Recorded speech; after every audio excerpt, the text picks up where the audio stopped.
Bonjour à toutes et à tous et bienvenue pour ce nouveau partage. Le titre de cette réflexion est sans équivoque, afin de répondre à une question souvent posée. Si Yeshua Jésus est Dieu, pourquoi ne peut-il pas savoir le jour et l'heure de son retour? Nous avons déjà esquissé une réponse par l'explication des fiançailles galiléennes, et nous allons compléter ici par différents passages qui expliqueront que, bien que l'époux ne sache le jour et l'heure, il en a pourtant donné la saison, et que cette absence d'information précise est utile afin qu'un tri se fasse entre ceux qui se disent disciples, messianiques ou chrétiens, et ceux qui ne le sont pas.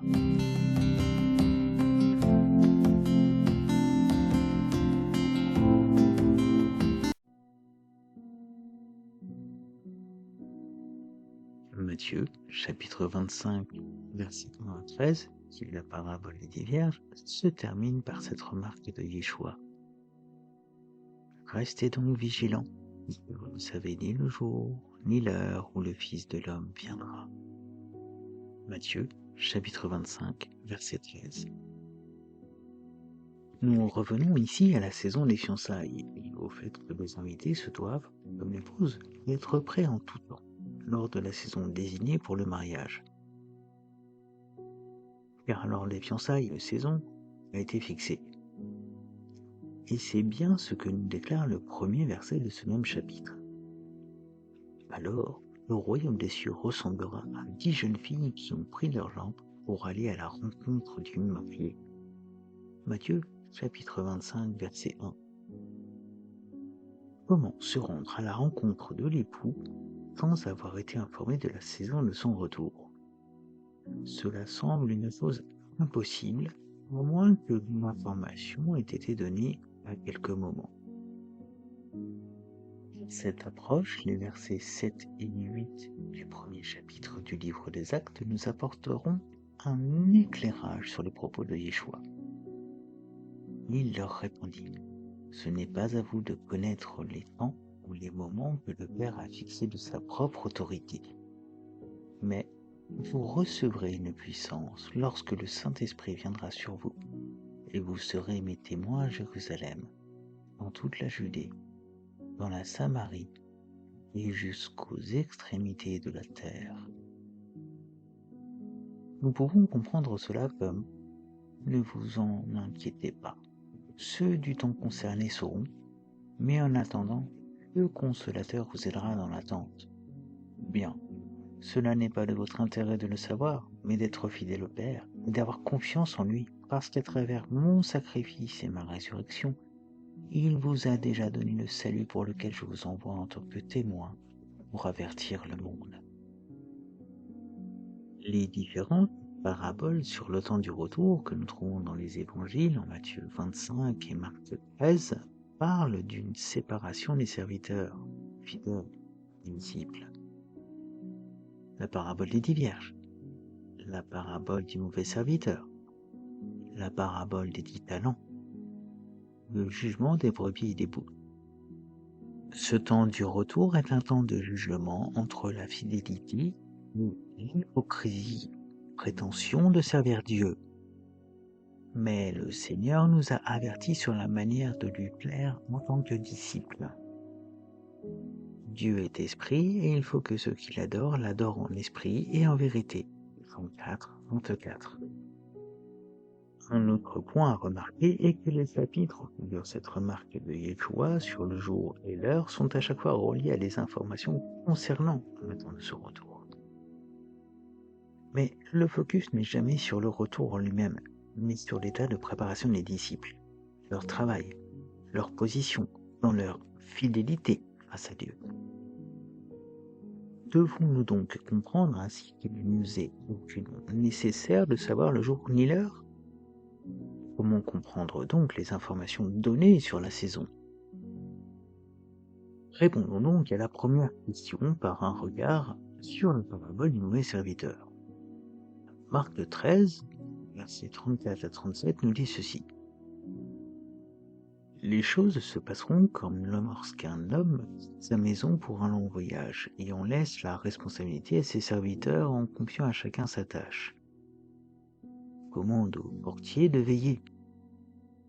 Tenez-vous donc, vous aussi, en éveil, car vous ne savez pas quand le maître de la maison doit revenir. Il sera tard, à minuit, au temps du coq, ou le matin. Il ne vous trouve pas en train de dormir s'il revient à l'improviste. Ce que je dis là, je vous le dis à tous.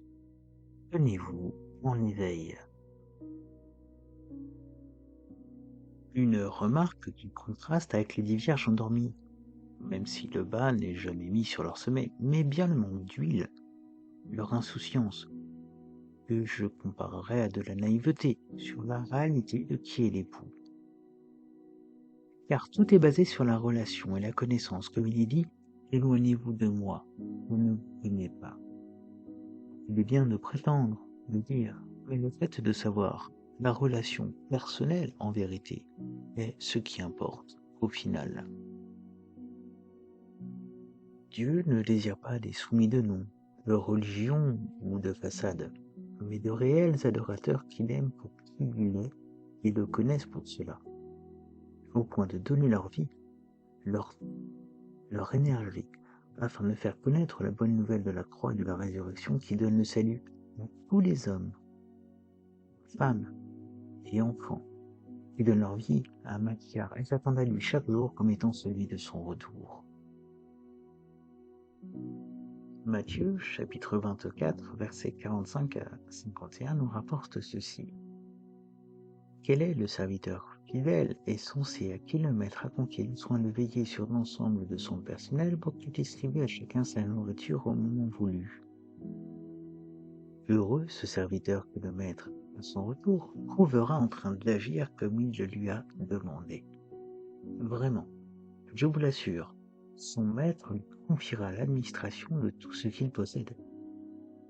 Mais si c'est un mauvais serviteur qui se dit « Mon maître n'est pas près de rentrer » et se met à maltraiter ses compagnons de service, à manger et à boire avec les ivrognes, son maître arrivera un jour où il ne s'y attendra pas, et à un moment qu'il ne connaît pas. Alors le maître le punira très sévèrement, et il le traitera comme on traite les hypocrites. C'est là qu'il y aura des pleurs et d'amers regrets. En esprit et en vérité. Ne soyons pas des hypocrites dans notre relation avec Dieu. Cherchons sa face tant qu'il se laisse trouver.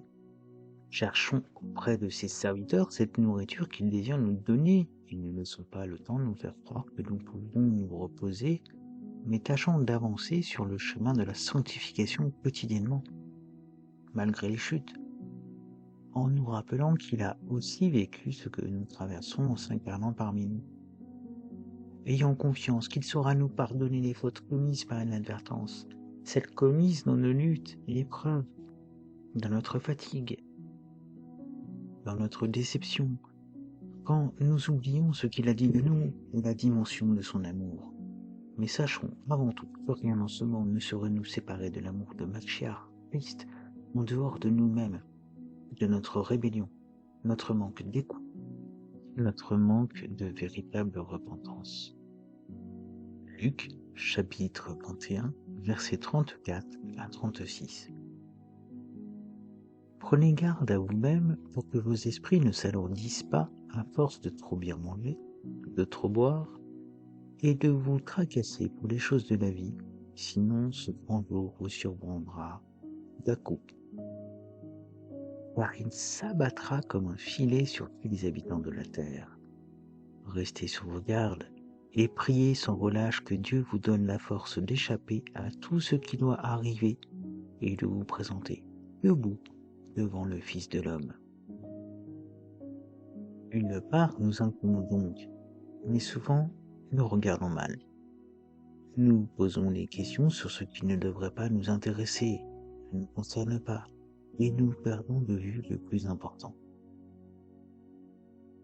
L'Éternel, notre Créateur, Rédempteur, connaissant le cœur humain, sait ce qui nous est vraiment nécessaire, et ne nous a pas donné plus que nécessaire, parce que si nous avons confiance en lui, nous saurons relever la tête lors de la saison concernée.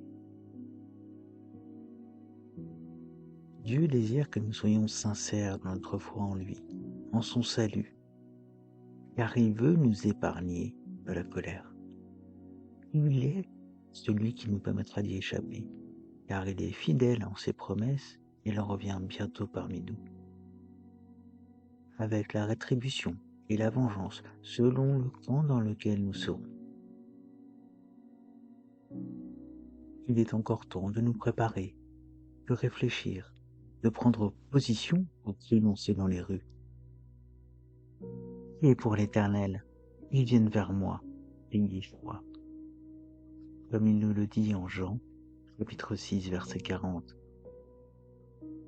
En effet, la volonté de mon Père, c'est que toute personne qui voit le Fils et croit en lui ait la vie éternelle, et moi, je la ressusciterai le dernier jour.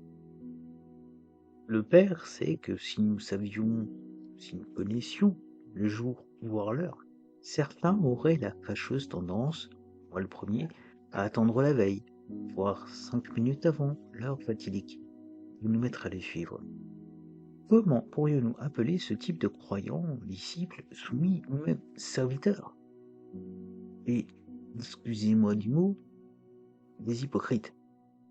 Et c'est la raison pour laquelle Dieu ne nous donne pas ces informations, afin que ces personnes ne soient pas sauvées injustement sur la base de la parole de Dieu, mais que tous soient, pour l'équité, liés selon leurs œuvres, leur véritable foi, sans que personne ne puisse d'aucune manière se prévaloir, ni même se rabaisser, car nous avons tous les mêmes informations, le même et unique accès au salut.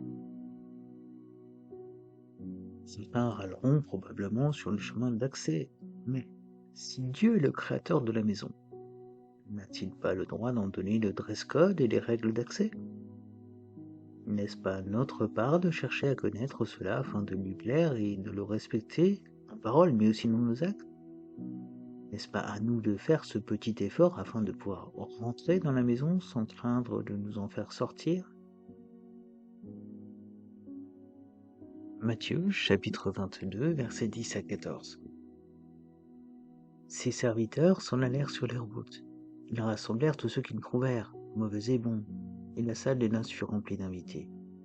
Le roi entra pour les voir, et il aperçut là un homme qui n'avait pas mis d'habit de noces. Il lui dit, « Mon ami, comment as-tu pu entrer ici sans avoir d'habit de noces ?» Cet homme restait la bouche fermée.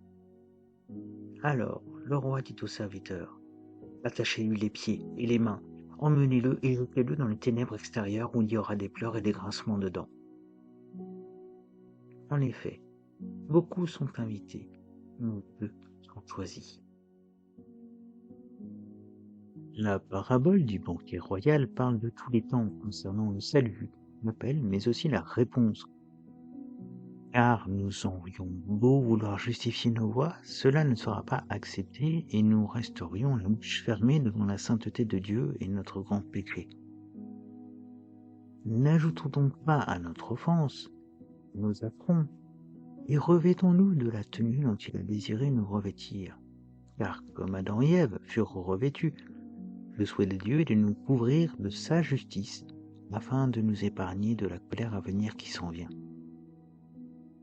La question n'est donc plus de savoir le jour ni l'heure, mais si nous sommes prêts au sacrifice de nous confier en lui dès maintenant, ne sachant ni notre propre jour ni notre propre heure quitter ce monde. Nous arrivons sur la fin de notre méditation et nous avons répondu à la contradiction selon certains. Dieu ne se contredit pas. Il est juste, bien plus que nous, et cela vient de nous être prouvé à nouveau.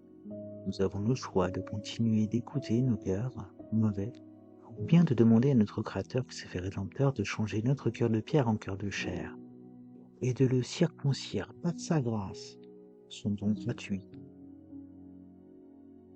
Rejetant le faux témoignage et l'hypocrisie afin de courir en ses bras d'amour qui savent consoler nos plus grandes, nos plus profondes blessures.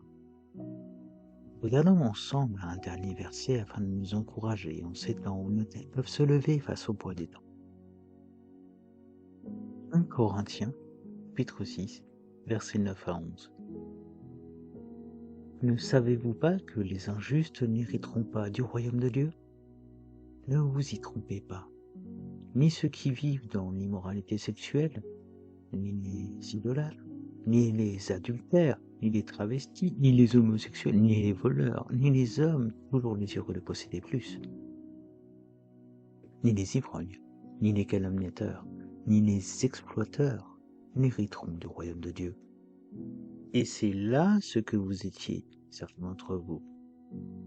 Mais vous avez été lavés, et vous avez été déclarés saints, et vous avez été déclarés justes au nom du Seigneur Jésus-Christ et par l'Esprit de notre Dieu.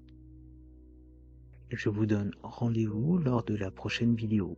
D'ici là, n'hésitez pas à laisser un commentaire ou à vous abonner pour être tenu au courant de la prochaine sortie. Que l'Éternel vous bénisse et vous garde.